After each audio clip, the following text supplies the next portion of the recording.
Hello दोस्तों, नमस्कार। कैसे हैं आप सभी लोग? आशा है आप सभी लोग स्वस्थ और मस्त होंगे। हाजिर हूँ एक बार फिर से आपके सामने दक्षिण भारत के साम्राज्य को लेकर, और इससे कुछ महत्वपूर्ण क्वेश्चन भी करेंगे। तो चलिए देखते हैं कि आज का हमारा पहला क्वेश्चन कौन सा है।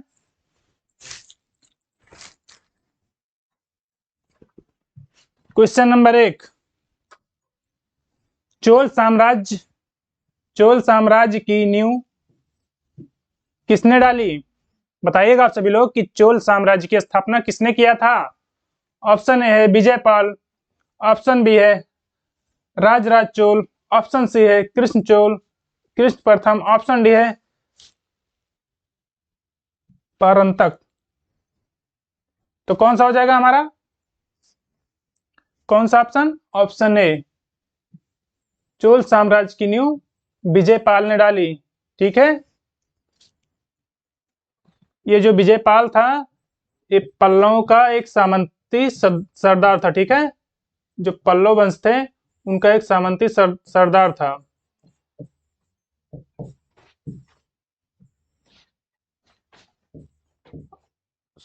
ठीक है, और ये 850 ईस्वी में 850 ईस्वी तंजौर को कब्जा लिया था और यहाँ से चोल साम्राज्य की स्थापना हुई। ठीक है, चलते हैं दूसरे क्वेश्चन पे। Question number 2। किस मंदिर परिसर में एक भारी भरकम नंदी की मूर्ति है जिसे भारत की विशालतम नंदी मूर्ति माना जाता है? किस मंदिर परिसर में एक नंदी का विशालतम भारी भरकम, यहाँ हो जाएगा भारी भरकम। ठीक है, भारी भरकम नंदी की मूर्ति है, तो किस मंदिर में है? ऑप्शन ए बृहदीश्वर मंदिर, ऑप्शन बी लेपाक्षी मंदिर, ऑप्शन सी कलिंगराज मंदिर, ऑप्शन डी कंदरिया महादेव मंदिर। तो कहाँ पे है? कल हमने एक क्लास में बताया था, लास्ट में इसका क्वेश्चन। ठीक है, तो बताइएगा आप सभी लोग किस मंदिर परिसर में है? बृहदीश्वर मंदिर परिसर में है। ठीक है, और इसे क्या कह सकते हैं? राजराजेश्वर मंदिर भी कहते हैं। ठीक है, राजराजेश्वर मंदिर।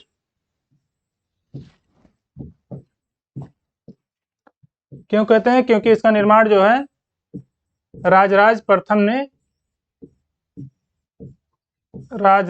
ने कराया था, इसलिए राजराजेश्वर मंदिर भी कहते हैं। ठीक है, चलते हैं तीसरे क्वेश्चन पे। चोलों का राज्य किस क्षेत्र में फैला था? बताइएगा, चोल वंश का राज्य किस क्षेत्र में फैला था? ऑप्शन ए है कोरोमंडल तट, ऑप्शन बी है विजयनगर क्षेत्र, ऑप्शन सी है मालाबार तट, या ऑप्शन डी है होयसल। तो कहां पे फैला था? किस क्षेत्र में? कोरोमंडल तट। Option is the right answer. Coromandel तट पर चोलों का राज्य फैला था। अगले क्वेश्चन पे चलते हैं। Question number 4। चोलों की राजधानी क्या थी? बताइएगा सभी लोग, चोलों की राजधानी क्या थी? ऑप्शन ए है Tanjore, option B Kanchipuram, option C Mahabalipuram, या ऑप्शन डी कौरीपत्तनम।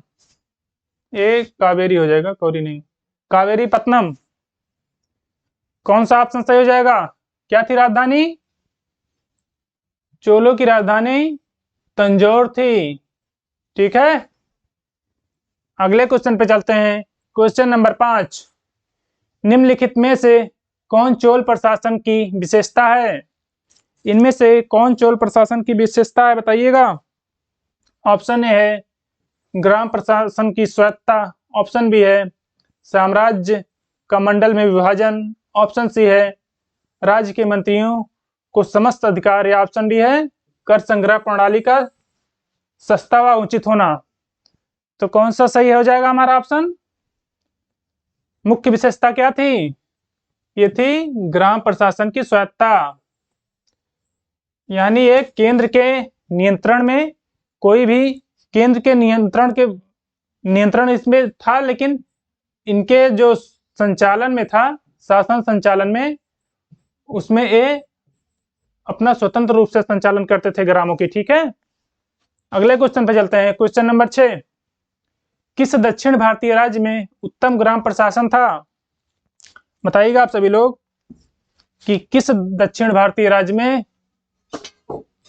ग्राम प्रशासन था।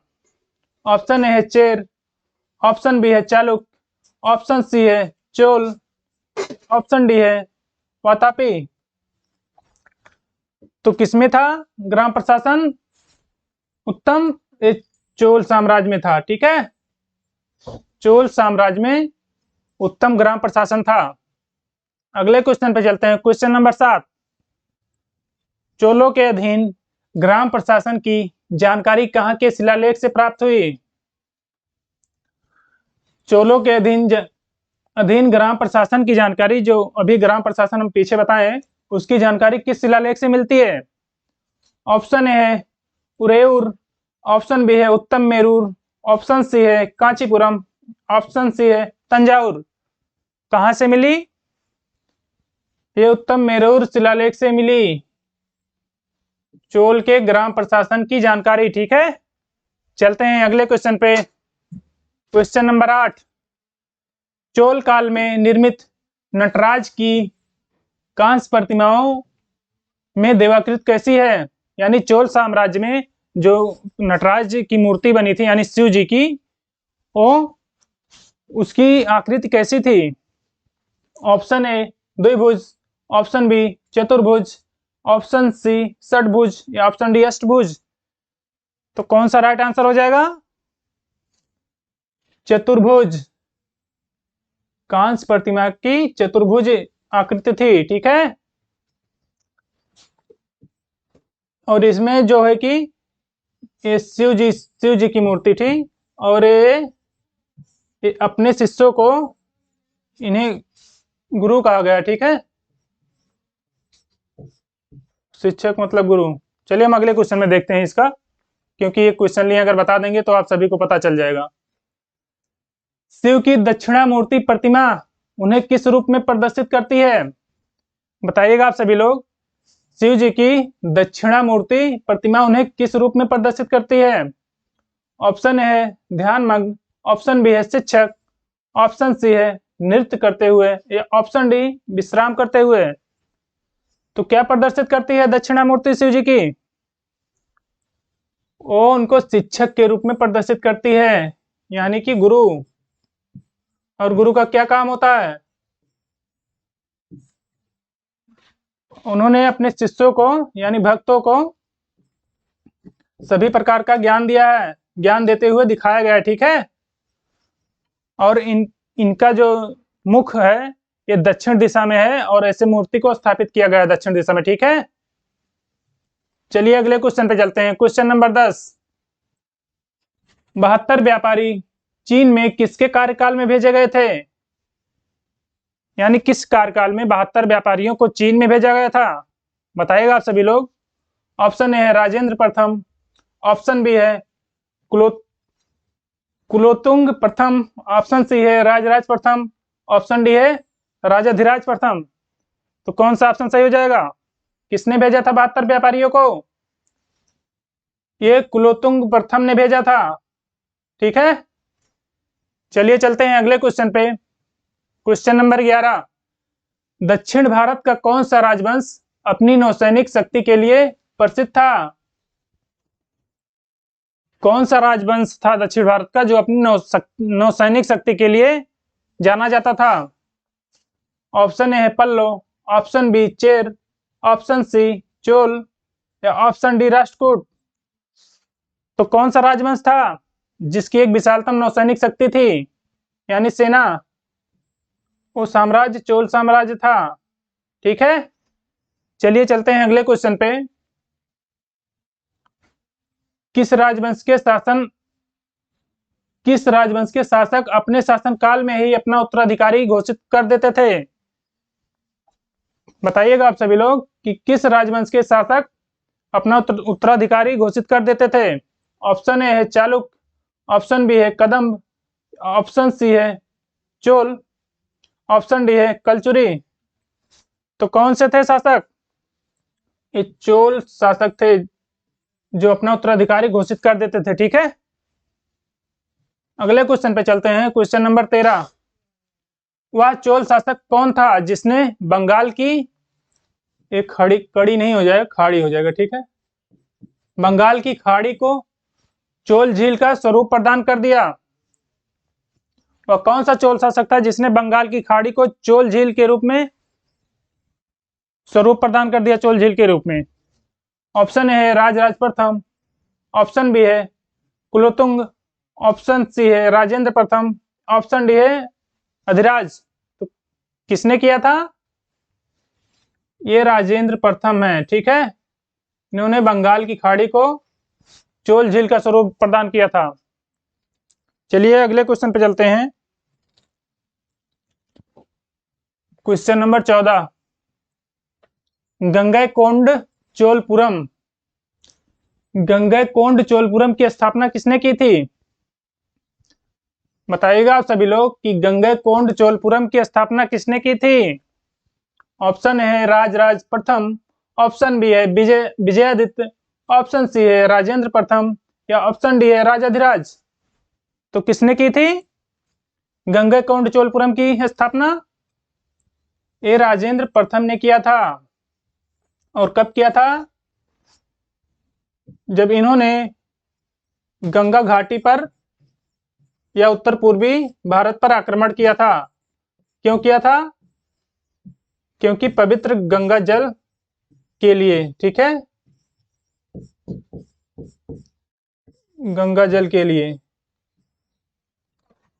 और वहां का राजा कौन था? किस वंश का शासक था? वो पाल वंश का शासक था। क्या नाम था? महिपाल। महिपाल। ओके, चलते हैं अगले क्वेश्चन पे। क्वेश्चन नंबर 15, किस चोल शासक को चोलंगम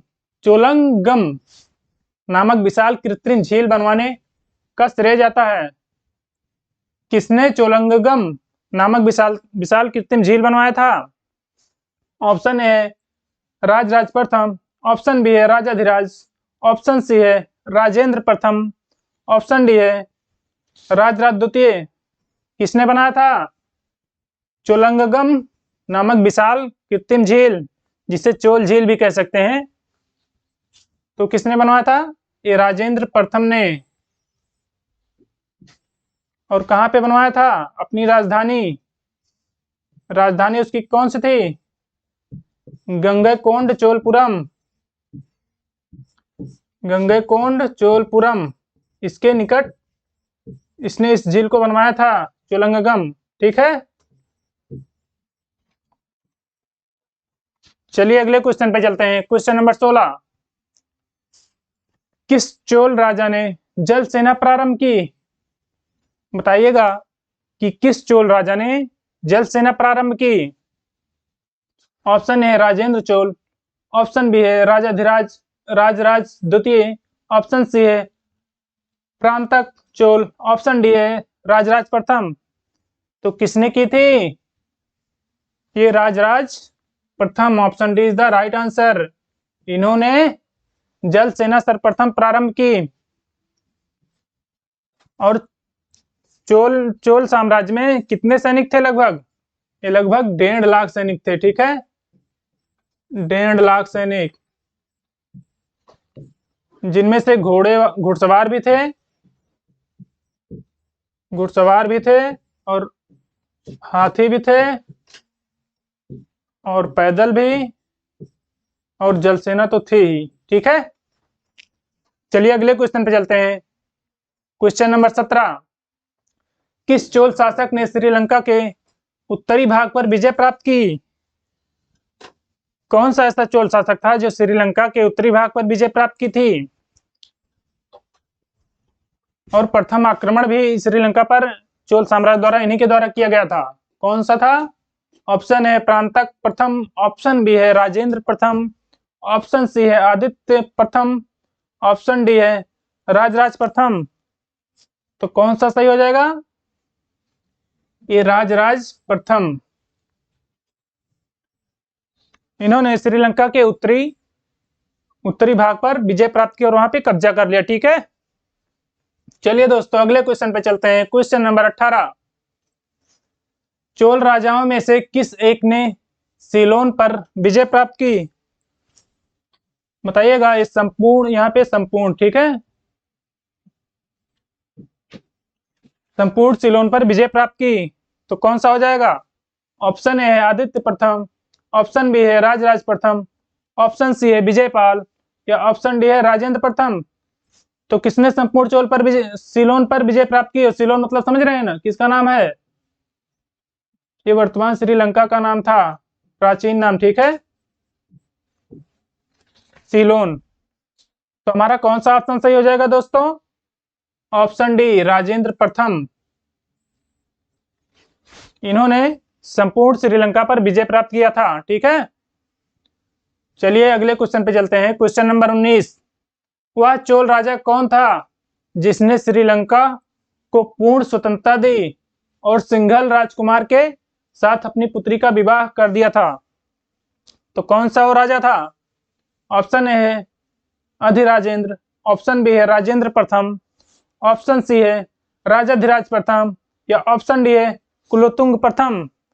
तो कौन सा था राजा? ये हमारा ऑप्शन डी कुलोत्तुंग प्रथम ने अपनी पुत्री का विवाह सिंघल के राजकुमार से कर दिया था। और उस समय का सीलोन का राजा कौन था? सीलोन का राजा कौन था उस समय?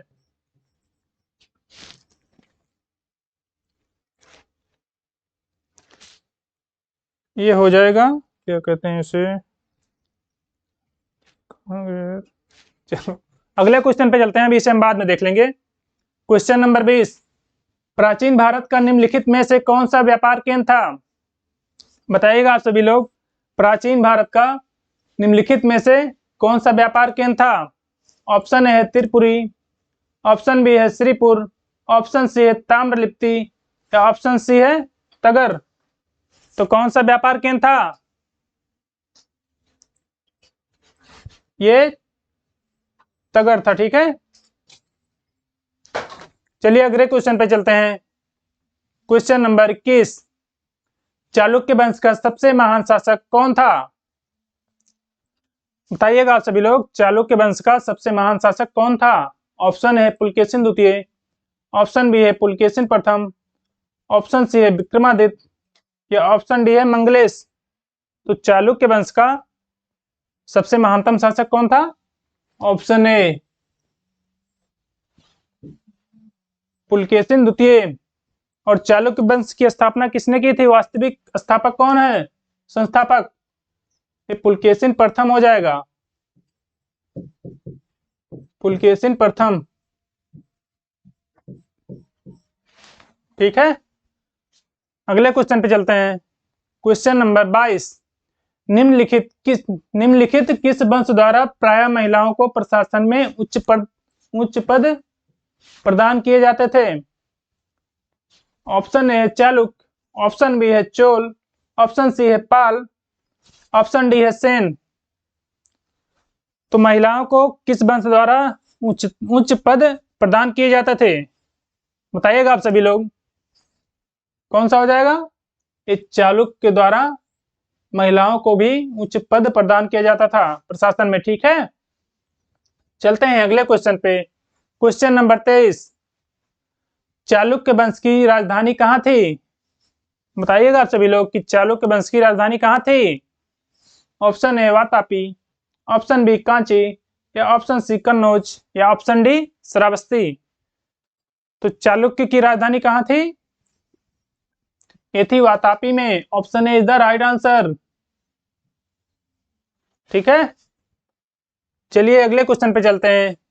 क्वेश्चन नंबर 24, महाकवि कालिदास के नाम का उल्लेख किसमें हुआ है? बताइएगा आप सभी लोग कि महाकवि कालिदास के नाम का उल्लेख किसमें हुआ है? ऑप्शन ए है ऐहोल के उत्कीर्ण लेख में, या ऑप्शन बी है इलाहाबाद स्तंभ लेख में, या ऑप्शन सी है अल्पादुदान लेख में, या ऑप्शन डी है हनुमकोंडा उत्कीर्ण लेख में, तो किनमें हुआ है महाकवि कालिदास के नाम का उल्लेख? ये एहोल के अभिलेख में हुआ है, ठीक है। और किसका अभिलेख कहते हैं? इसे पुलकेशिन द्वितीय का भी अभिलेख कहते हैं, पुलकेशिन द्वितीय, ठीक है। और ये किस भाषा में है? ये संस्कृत भाषा में है, संस्कृत भाषा। और किसने लिखा है? ये रवि कीर्ति द्वारा लिखा गया है, ठीक है। चलिए अगले क्वेश्चन पे चलते हैं। क्वेश्चन नंबर 25, प्राचीन संस्कृत ग्रंथों में यवन प्रिया शब्द किसको इंगित करता है? बताइएगा आप सभी लोग कि प्राचीन संस्कृत ग्रंथों में यवन प्रिया शब्द किसको इंगित करता है? ऑप्शन ए है उत्कृष्ट भारतीय मलमल को, या ऑप्शन बी है हाथी दांत को, या ऑप्शन सी है काली मिर्च को, या ऑप्शन डी है नर्तकियों। यहाँ हो जाएगा नर्तकियों, ठीक है, नर्तकियों को। तो कौन सा ऑप्शन सही हो जाएगा? कौन सा ऑप्शन सही हो जाएगा? यवन प्रिया काली मिर्च को कहते थे, ठीक है, प्राचीन संस्कृत ग्रंथों में। तो हमारा C option is the right answer, okay. अगले क्वेश्चन पे चलते हैं। क्वेश्चन नंबर 26, संगम साहित्य में तोल्कापियम एक ग्रंथ है, कैसा ग्रंथ है? संगम साहित्य में तोल्कापियम कैसा एक ग्रंथ है? ऑप्शन ए है तमिल कविता का, या ऑप्शन बी तमिल व्याकरण का, या ऑप्शन सी तमिल राजशास्त्र का, या ऑप्शन डी तमिल वास्तुशास्त्र का। तो तोल्कापियम कैसा ग्रंथ है? ये तमिल व्याकरण से है, ठीक है, तमिल व्याकरण से। और इसको किसने लिखा है तोल्कापियम को? ये तोल्कापियर ने लिखा है। और तोल्कापियर कौन थे? ये अगस्त ऋषि जो थे, इनके 12 शिष्य थे, ठीक है। इन्हीं 12 शिष्यों में से तोल्कापियर एक थे, ठीक है। चलिए अगले क्वेश्चन पे चलते हैं। क्वेश्चन नंबर 27, शिल्पपादिकारम का लेखक कौन था? शिल्पादिकारम का लेखक कौन था? बताइएगा दोस्तों। ऑप्शन है परनर, ऑप्शन बी है इलंगो, ऑप्शन सी है करिकाल, या ऑप्शन डी है विष्णु स्वामिन। तो कौन सा हमारा ऑप्शन सही हो जाएगा? शिल्पादिकारम का लेखक कौन था? Option B is the right answer, इलिंगो था। और ये शिल्पादिकारम क्या है? ये संगम साहित्य का महाकाव्य है, संगम साहित्य का महाकाव्य, ठीक है।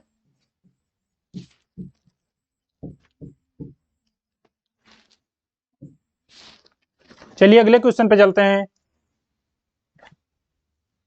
तमिल ग्रंथों में से क्वेश्चन नंबर 28 है, तमिल ग्रंथों में से किसे लघुवेद की संज्ञा दी गई है? ऑप्शन ए है नंदी कलम्बकम, ऑप्शन बी है कुरल, ऑप्शन सी है कलिंग तुपर्णी, ऑप्शन डी है पेरिया पुराणम। तो लघुवेद की संज्ञा किसे दी गई है? बताइएगा आप सभी लोग। ए कुरल को लघुवेद की संज्ञा दी गई है, एक तमिल ग्रंथ है। और इसके लेखक कौन है? कुरल के रचयिता कौन है?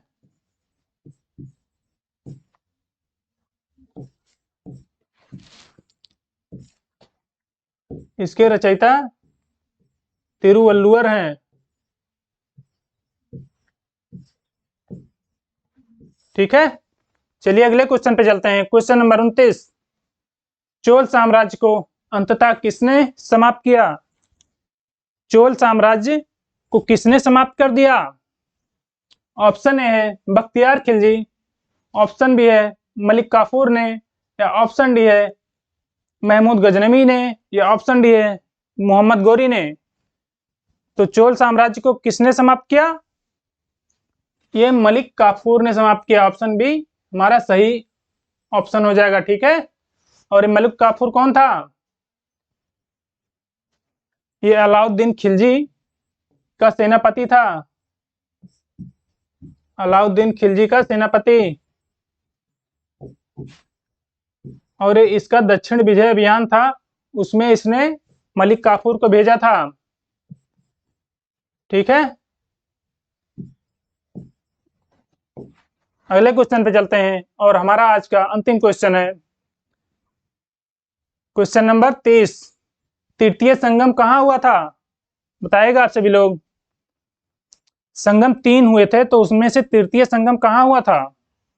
ऑप्शन ए है अरिका मेडू में, ऑप्शन बी मदुरई में, या ऑप्शन सी इरनाकुलम में, या ऑप्शन डी तुकोरिन में। तो कौन सा राइट आंसर हो जाएगा? ये मदुरई में हुआ था। और इसके अध्यक्ष कौन थे? चलिए हम आपको प्रथम से बताते हैं। प्रथम संगम,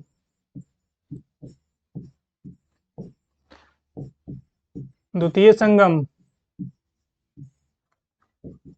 और तृतीय संगम, ठीक है।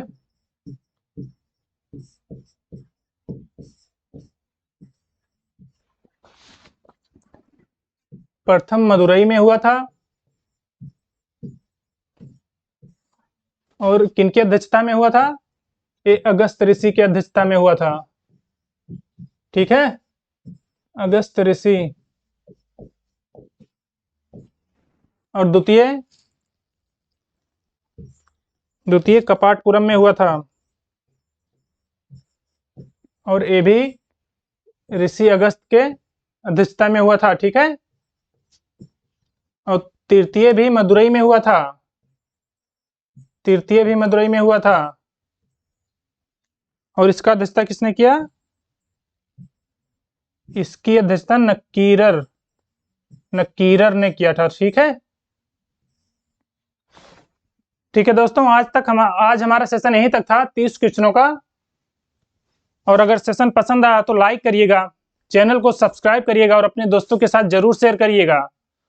तो ठीक है दोस्तों, चलते हैं। जय हिंद।